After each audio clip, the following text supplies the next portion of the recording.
on, everybody? It's your buddy, it's your pal Spaz Phoenix, the YWC Reality Check, with a random, hey, let's talk about these things podcast. You guys know me, I'm not very much of a news podcast. I don't have sources. I'm not a journalist. I don't pretend to be a journalist. I give you guys my opinion, and oh boy, do I give you guys a lot of my opinion. But when a couple of things come across, and this particular time, most of these are coming from No DQ, Aaron Rift, and the other people at No DQ, so credit to them.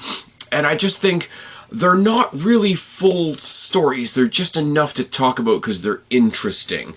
So we're going to talk about TAMA TONGA, we're going to talk about Drew McIntyre, and we're going to talk about new and different plans for TNA. Now, obviously, because we're talking about TNA, let's keep in mind all the people that are working in TNA right now post the Scott D'Amore exit. Let's just hope everybody's doing okay over there. Hope Scott D'Amore is doing okay. And yeah, I'll leave that for last because I think there's the most to talk about there. But TAMA TONGA, somebody who I know hardly anything about. If I was completely honest, I would know TAMA TONGA from the rivalry that him and his family had with the guys at What Culture, which was kind of fun. I think I've seen maybe 2 or 3 of their matches, and they were tag team matches, and they were out of context, so I couldn't even tell you who they were facing against. But I know, or I heard anyways, that he was leaving New Japan and people want him and he's coming to the States and is he going to go to AEW, he's going to go to WWE. There is, I will be honest with you, there is that part of me that's like, alright, they got Will Ospreay. And I really wanted Will Ospreay to come to WWE. There's a lot of people in WWE that I would have liked to see him go up against. Top of that list being guys like Finn Balor, Cody Rhodes, Seth Rollins, Ricochet, I don't even know who else, like Will Ospreay, Damian Priest would be a lot of fun, Sami Zayn, Kevin Owens. I mean, flip the coin and have the wrestler versus superstar thing going on. You could have Will Ospreay versus Roman Reigns, for an example. But I don't know much about him other than, selfishly, I'm a WWE guy and I wanted WWE to score a point. But as I say, my introduction to him is kind of weird. My introduction to him is I'm a fan of the guys at, well, most of the guys at What Culture. You know who you are and you know who I'm talking about. But he had a rivalry with them. They went to the Bullet Club block party and they got almost choked out by Haku, which is a great story if you go check out What Culture. But that's it. That's my entry point. I'm not a New Japan guy wherever else he's wrestled. Has he ever been on AEW? I don't know. But it seems like his path is sort of WWE confirmed. WWE sources, again, reading from Aaron Rift on No DQ. WWE sources confirm to Dave Meltzer of F4W Online that, oh my god, I'm going to butcher this, Aliopate Aloisio Leone, better known as TAMA TONGA, thank God. I don't want to be disrespectful. I don't want to butcher somebody's name. That's not cool. Is headed to WWE after spending nearly 14 years in New Japan Pro Wrestling. It's believed that Tonga finished up at this past Saturday's event. Sean Ross Sapp of Fightful Select added, Fightful Select has been told that the Observer's report about TAMA TONGA is accurate and he's expected to go to WWE. Apparently, in early 2023, WWE reportedly expressed interest in signing New Japan star TAMA TONGA as well as his brother, I believe it's pronounced Hikuleo. Somebody correct me down in the box below. TAMA TONGA ended up staying in New Japan for 1 additional year. Now, I don't know much about the ROH, the New Japan, the Bullet Club stuff, but I do know that he was in the Bullet Club, and I know that the Good Brothers were in the Bullet Club. And the Good Brothers right now have just gone down to NXT for a bit. And I'm going to be watching NXT as soon as I'm done recording this. So, I mean, there's a tug of war between AEW and WWE. How funny would it be if he ended up in NXT? That's all I'm going to say. I'm sure people that are not necessarily WWE centric would be real in their feelings about it. But if you're going to have it that the fallout between AJ Styles and Gallows and Anderson and Michin, Mia Yim was so drastic that they went and ended up in NXT for a while. Maybe they start another... Because remember, They were the Balor Club for a while. It was Balor, Gallows, and Anderson, and then it was Styles, Gallows, and Anderson. Then it was Styles, Gallows, Anderson, and Michin. So now maybe TAMA TONGA, Gallows, and Anderson in NXT. Maybe we get NXT Trios titles. But now I'm just pontificating, and this is just speculation that people have had on Twitter. But it's interesting. It's always interesting for me, and I've always said this. Take the AEW stuff out of the equation. Take the Bullet Club stuff out of the equation. Take the New Japan ROH stuff out of the equation. Take the weird introduction that I got through What Culture out of the equation. It is always good to hear a name out there in the... Zack Sabre Jr. was the most recent one for me. To have this name that you've heard about forever, it's so established in your brain that you feel like you already know who they are, and then see them for the first time. So if TAMA TONGA shows up at, I don't know, Stand and Deliver, while the guys are getting a tag team title shot, maybe against the Family, maybe against the Wolf Dogs, and they need a third, and it's TAMA TONGA. That's, technically Stand and Deliver happens before WrestleMania, so TAMA TONGA is NXT would be a hell of a way to kick off WrestleMania weekend, would it not? I just think it's kind of cool. This is a big deal. This is sort of hand in hand with the, at one point they were trying to get Ospreay. At one point we heard we were getting Sasha Banks back. Oh no, we didn't get Sasha Banks back. Let me see if I can squeeze out a tear. What was the other one? We thought we were going to get Okada. I talked about that when that was a rumor, and then Okada seems to be going in another direction, which is also fine. So I'm interested, very, very interested. I always use the example of when Ember Moon debuted in NXT, and I talked to my former co-host Senor Guapo, and I said, what's up with this girl Ember Moon? At that point I knew her indie name, which had been Athena, and his response to me was, she's a badass, she does a stunner from the top rope, it's awesome. Cool, that's all I need to know. Let me see something. Now I've heard all kinds of things about TAMA TONGA and Bullet Club stuff and all that kind of thing, so give me little bits and bobs. Throw it down in the comment section below or on X at Spaz Phoenix. Tell me what I should look forward to from TAMA TONGA if TAMA TONGA shows up in WWE, let alone NXT. Now, switching from new imports to somebody that we hope isn't an export. Yes, I'm a warehouse guy. Go figure. The hot topic in WWE is, are they going to lose Drew McIntyre? He hasn't re-signed. He hasn't re-signed. He hasn't re-signed. He hasn't re-signed. Backstage news regarding Drew McIntyre following the Elimination Chamber victory this past weekend. Again, Aaron Riff, no DQ, is where I'm getting this from again, so kudos once again to them. As seen during the 2024 WWE Elimination Chamber PLE, Drew McIntyre was victorious in the Men's Elimination Chamber and will challenge Seth Rollins for the World Heavyweight Championship at WrestleMania 40. Previously reported that McIntyre's WWE contract is still set to expire shortly after the WrestleMania 40 PLE. PW Insider was told by WWE sources that nothing has changed regarding McIntyre's contractual status with the company. Now, if you're all over Twitter, it's a 50-50 between nobody's said anything and he's definitely back. So nobody's saying he's definitely leaving. So take that for what it's worth. Both sides are reportedly working together on the assumption that a new deal will be reached, but it said that nothing has been signed as of today, Tuesday, February 27th. It's also worth noting by PW Insider that McIntyre's comment on Monday Night Raw about suffering a ruptured eardrum in the Elimination Chamber on Saturday was 100% legitimate. That's terrifying. You start fucking with your ears, you go deaf, you lose your balance, let alone being able to perform. You don't function normally as a person. So before we get into any of this, let's just hope he's alright. Hope he's all good to continue his story with Seth Rollins and everybody else. The health and safety has to come before any of this. But if I'm looking at this and if I'm making a guess, he's signed and he's back and they're just not telling anybody yet. They're going to make up their own version of the All Elite graphic. It's just going to be, Drew McIntyre is WWE, just like, TAMA TONGA is NXT, which would be absolutely fucking hilarious. But the signs are all there. Like, he's going to WrestleMania to fight Seth Rollins, who we know is still dealing with injuries. Seth Rollins, whoever Seth Rollins faced at WrestleMania, this is me speculating now. This is no longer me reading the news. Seth Rollins is carrying around a lot of injuries, and he's not really making any bones about the fact that he's a bit rough. He's going to WrestleMania to drop that title. He brought that title to existence when Triple H debuted it. It is a gorgeous belt. I don't care. Argue with the wall.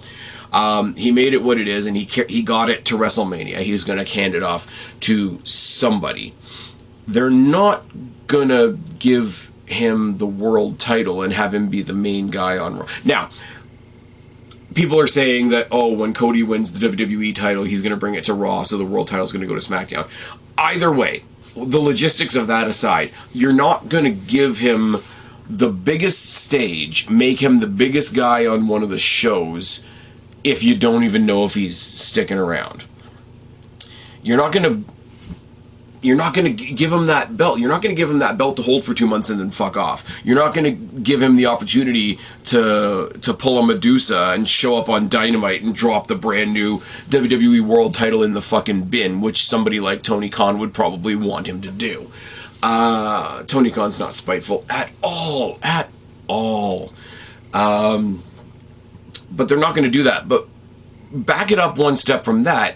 Whether or not he was going to win, why would you put somebody in this spot if they were leaving? Now, I understand that there's other options available to you. It was probably supposed to be Cody Rhodes, and then people cried about it.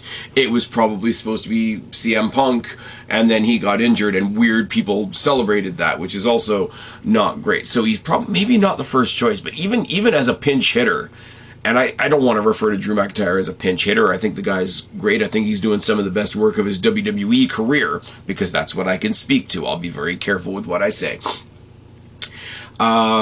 So I don't like referring to him as a pinch hitter, but there's at least two other people that would have been more interesting matches at WrestleMania. I don't think you give him that spotlight. I don't think you give him this much character development and build and a big moment in a big, huge international stadium show to get him then to WrestleMania, let alone win the title and carry a brand, if you don't even know if he's sticking around. But also, you don't lay down the groundwork for somebody that you don't think is sticking around. Now, having a match with Seth Rollins is awesome. Rollins is going to make him look like $1 million. Much like I think Becky's going to do for Rhea Ripley, but that's another conversation for another time as well. I hope, honestly, Becky Lynch is going to go into WrestleMania and make Rhea Ripley look like $1 million. Rhea Ripley's going to continue. Seth's going to go in there and make Drew look like $1 million. He's going to carry on with the belt where Seth Rollins left off. I hope Seth Rollins takes a couple months off, gets himself right again, and I hope Becky Lynch gets that same time to go be with him, be with their kid, and just not for a while. Because again, the Liv Morgan shit. I'm a big Liv Morgan fan, but some of you out there are being really weird to Becky Lynch right now. All that being said, I don't think you lay that all at the feet of Drew McIntyre if he's not hanging around. Now, the further step from that is, I don't think you lay the path out, as I say a second ago, I don't think you lay the path out forward for him.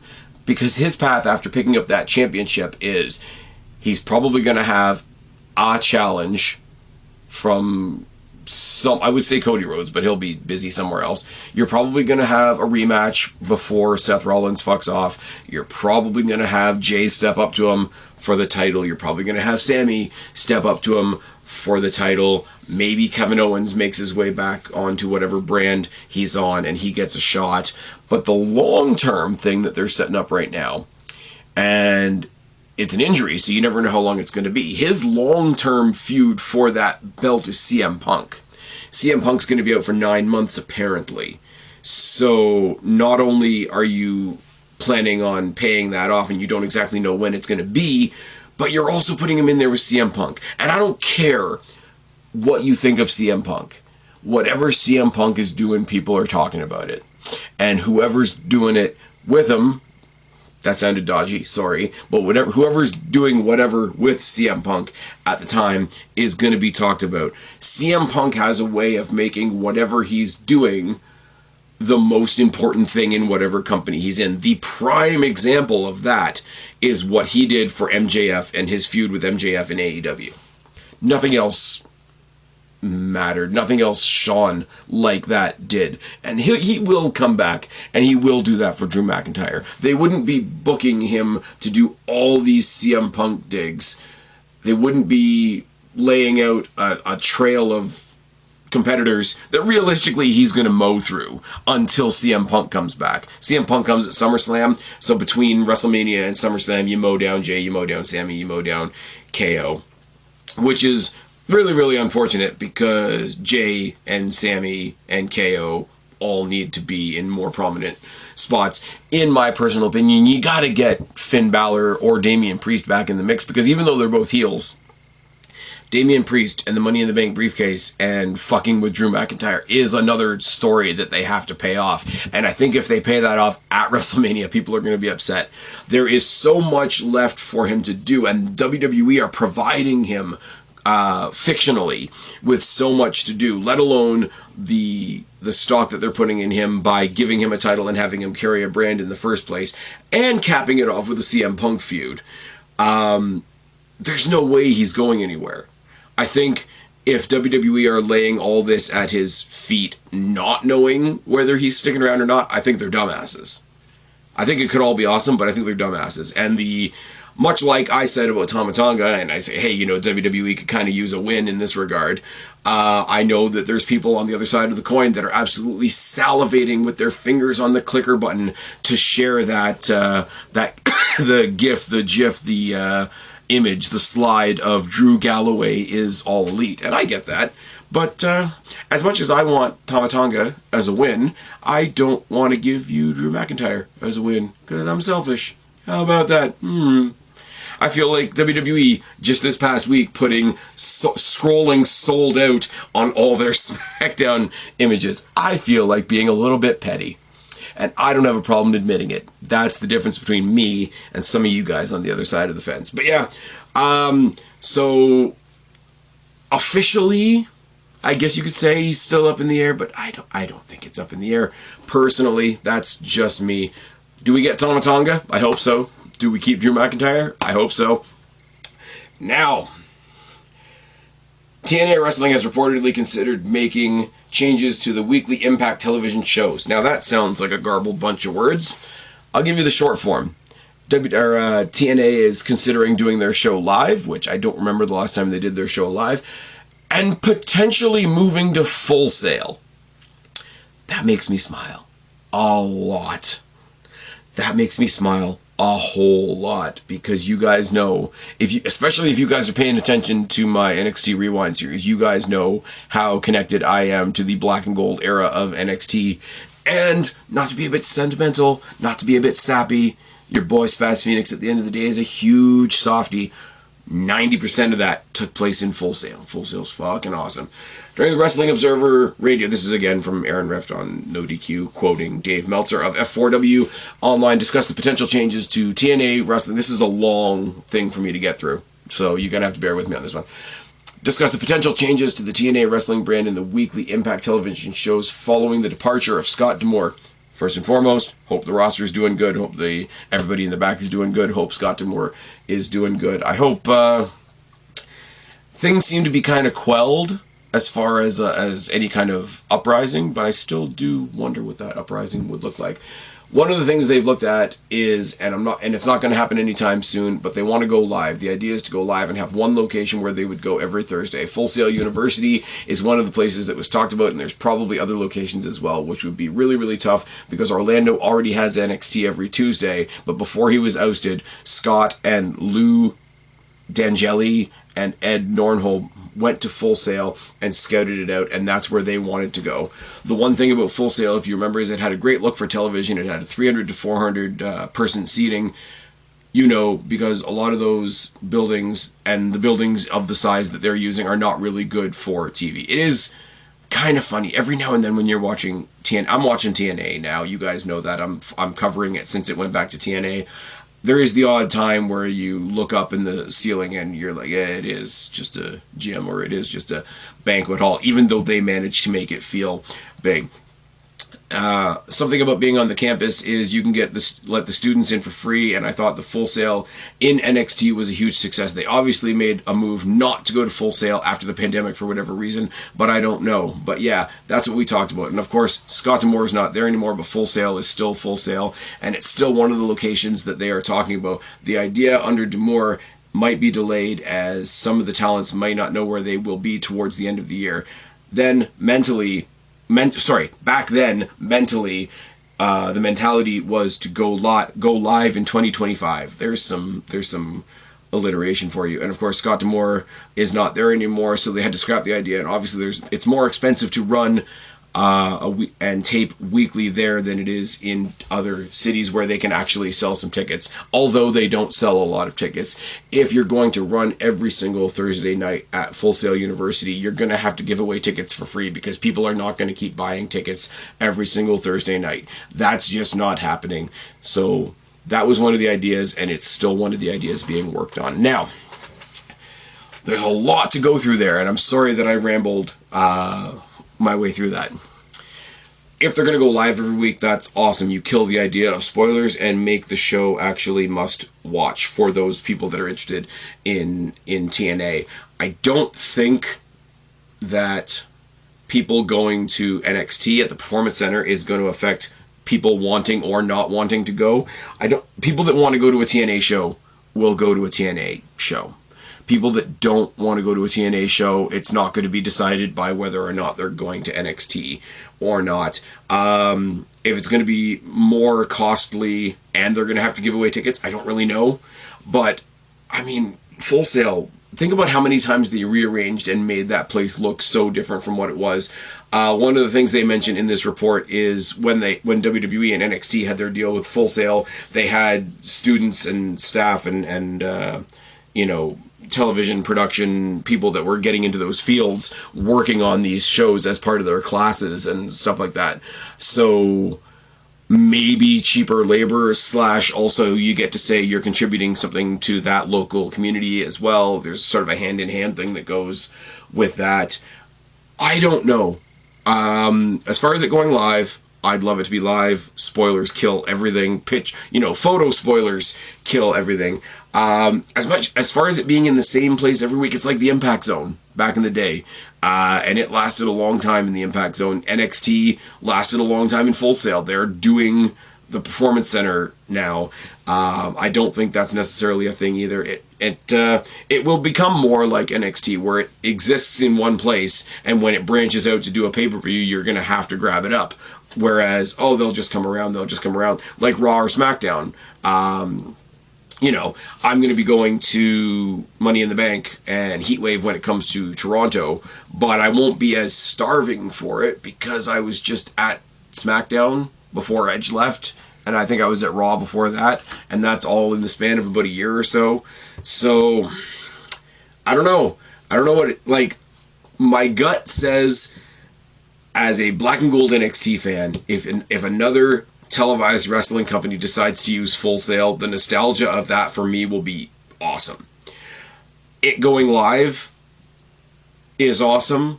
Like I say, spoilers kill everything. I hope one of the big things, if they choose to make a new place their home, that's a big move. If they choose to go live, that's a big move as well.